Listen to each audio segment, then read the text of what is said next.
ఇంతసేపు రైతుల సబ్జెక్ట్ చెప్తే మీరేమో హైడ్రామా. నేను ఒకటే చెప్తా ఉన్నా, నాకంటూ పాపం కొంతమంది మీడియా మిత్రులకు కూడా తెలియదు. మీరు కొండలరెడ్డి మాయలో, రేవంత్ రెడ్డి మాయలో ఉన్నారు కొంతమంది. మీకు నేను చెప్తా ఉన్నా, వాళ్ళు ఎవరో మీరే అనుకోండి, నేను చెప్పాల్సిన అవసరం లేదు. ఈ మాయలో ఉన్న వాళ్ళు ఎవరైతే ఉన్నారో, నాకంటూ ఏ ఫామ్ హౌస్ లేదు, స్పష్టంగా చెప్తా ఉన్నా. నా మిత్రుడు ఒక ఆయనకి ఫామ్ హౌస్ ఉంటే నేను లీజ్ మీద తీసుకున్నమాట వాస్తవం. ఒక 7-8 ఏళ్ళ నుంచి లీజ్ మీద ఉన్నమాట వాస్తవం. ఒకవేళ అది ఎఫ్టీఎల్లోనో బఫర్లోనో ఉంటే నా మిత్రుడికి నేను చెప్తా, దగ్గర ఉండి అవసరం అయితే నేను కూడా పోయి, ఎందుకంటే నేను లీజ్ మీద ఉన్నా కాబట్టి అక్కడే ఉండి నేను దగ్గరుండి కూలగొట్టించి వస్తా. ఒకవేళ అందులో ఏమైనా తప్పు ఉంటే, ఎఫ్టీఎల్లో బఫర్లో ఉంటే నేనే దగ్గరుండి కూలగొట్టించి వస్తా.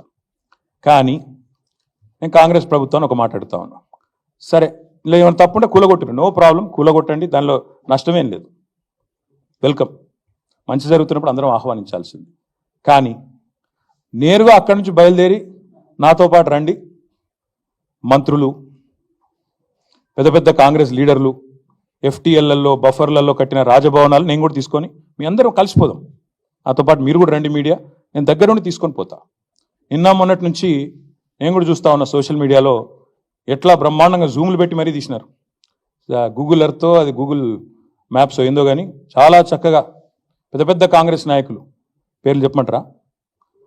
రెవెన్యూ మంత్రి గారు పొంగులేటి శ్రీనివాసరెడ్డి గారు, తర్వాత కేవీపీ రామచంద్రరావు గారు, ఆ తర్వాత పట్నం మహేందర్ రెడ్డి గారు ఎఫ్టీఎల్లో, తర్వాత ఇంకెవరున్నారబ్బా, సుఖేందర్ రెడ్డి గారు కౌన్సిల్ చైర్మన్ గారు, తర్వాత మన ఉన్నారు మధు యాష్కి గారు, ఇంకా చాలామంది ఉన్నారు. ఇంకొకటి కూడా ఉంది, రేవంత్ రెడ్డి గారిది కూడా ఏడుందో నేను చూపెడతా మీకు. మీరు వస్తా అంటే రేవంత్ రెడ్డి వ్యవహారం కూడా చూపెడతా. ఎక్కడుందో మీకు శాటిలైట్ మ్యాప్లు పంపుతా, చూసుకోండి. నేనేమంటున్నా అంటే ఐ వెల్కమ్. ఎక్కడ నా పేరు మీద ఏదో మీడియాలో ఏదో వేసేసి ఏదో జరిగిపోయింది, ఏమో అయిపోతుంది, ఆడేమైనా తప్పుంటే కొట్టండి, నేను ఎందుకు వద్దంట. వెల్కమ్. నా పేరు మీద ఏ ప్రాపర్టీ లేదు, లీజ్ మీద నేను ఉన్నాను. మా ఫ్రెండ్ నన్ను తిట్టుకుంటాడు కావచ్చు ఈ మాట చెప్పినందుకు, ఇంతెందుకు మాట్లాడినవరా నాయన నువ్వు అని, జీవితాంతం తిడతాడు కావచ్చు, పర్వాలేదు. నేను తప్పు జరిగితే దాన్ని కూల్చడంలో నేను దగ్గరుండి సహకరిస్తా. ఆడికెళ్ళి అట్లే కలిసిపోదాం. అదే హైడ్రానో అమీబానో ఏదో ఉంది కదా, దాన్ని తీసుకొని ఆడికెళ్ళే పోదాం. పోయి సీదా మనం పొంగులేటి శ్రీనివాసరెడ్డి గారితో మొదలు పెడదాం. ఎందుకంటే మంత్రి గారు కదా, వాళ్ళ తమ్ముడు కూడా అక్కడే ఉన్నాడు ఎఫ్టీఎల్లో. కూలగొడదాం, చలో.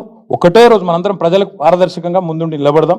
మీరు, మేము, నాకు ఎలాంటి ఇబ్బంది లేదు, ఎలాంటి అభ్యంతరం లేదు. They want to take some action, let them take. So దొంగ అంటే భుజాలు తడుముతున్నట్టు కేటీఆర్ కానీ ఫామ్ హౌస్ కోసం కేటీఆర్ ఇప్పటి ముఖ్యమంత్రి అప్పటి PCC president Jonnavada farm house పోతే డ్రోన్లు ఎగిరేసిరని కేసులు పెట్టి రిమాండ్ చేసిరు. ఇవాళ ఎందుకు సన్నాయి నొక్కులు నొక్కుతుండు కేటీఆర్? ఆ రోజు ఫామ్ హౌస్ నీది కాదని ఆ రోజే చెప్పనుంటే మంత్రి హోదాలో.